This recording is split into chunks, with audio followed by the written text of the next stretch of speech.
So in early October, Formidable brought together this incredible group of AI innovators, investors, critics, and thought leaders to discuss the implications of artificial intelligence and this fast moving new technology. So during a series of really wide ranging discussions, we delved into trust, into bias, climate change, healthcare, lots of topics. So in a 4-part series in the newsletter, we're featuring our takeaways from those discussions. You can see the full panels here on the YouTube page. But today we're talking about the panel, Dr. AI Will See You Now. Our panelists were Dr. Candice Ballaroo, who's the head of AI safety and mental health implementation at Empathic, which is a Seattle startup analyzing conversational data to improve patient safety. We featured Rashmi Raghavendra, who's a Formidable member and a managing partner of R-Cubed Ventures, which invests in health tech companies, and Julie Murchison, who is a partner with Transformational Capital, a venture capital private equity company that invests in health tech. So you probably already know, AI is set to revolutionize how we detect disease, predict risk, and extend care. However, as AI operates on human data sets, it also has the potential to exude bias, expose individuals' most sensitive details, and mislead when judgment is needed most.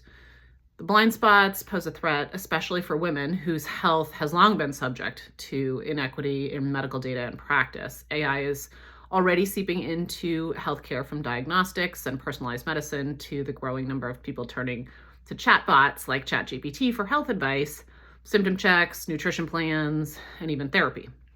AI is a beacon of hope in healthcare, Rashmi Raghavendra said, warning that healthcare systems adopting AI without adapting their organizations are going to, quote, pay the price. So why that matters? Biased medical data sets lead to inaccurate results for women, people of color, and other groups. The same health care inequities that have historically put women at risk, like low heart attacks, they present differently in women than in men. And those are reflected in the data that AI is learning from. There's also a growing concern around how health data is collected and used. If you put your information into ChatGPT, then that's out there, Rashmi said, adding that users should remain logged out to protect their data.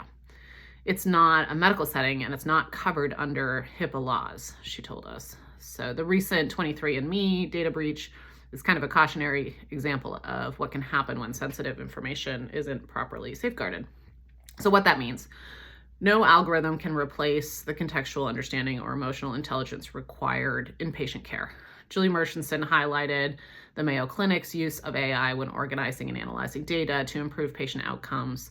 There's open evidence, she told us, journals and AI can bring information directly to the doctors. However, she and other panelists warned that introducing advanced technology without adopting a broader system can be detrimental. For patients and providers alike, the value of AI lies in its ability to augment, not replace, human judgment. The technology can help monitor conditions, analyze trends, and provide education, but it remains up to clinicians and patients to interpret and act on the data. So what happens now? Well, now it's the Wild West of AI, a formative period when rules and norms are still taking shape. What happens next depends on how responsibly industries establish ethical frameworks and oversight.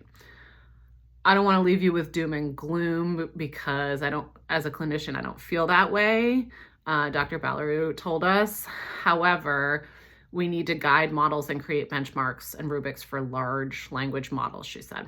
Women in leadership have a unique opportunity to influence how inclusivity, transparency, and fairness are embedded in these systems. When diverse leaders shape the future of AI, the resulting models are more likely to reflect a broader spectrum of human experience and need. Sign up for the Formidable newsletter at beformidable.com. Thank you.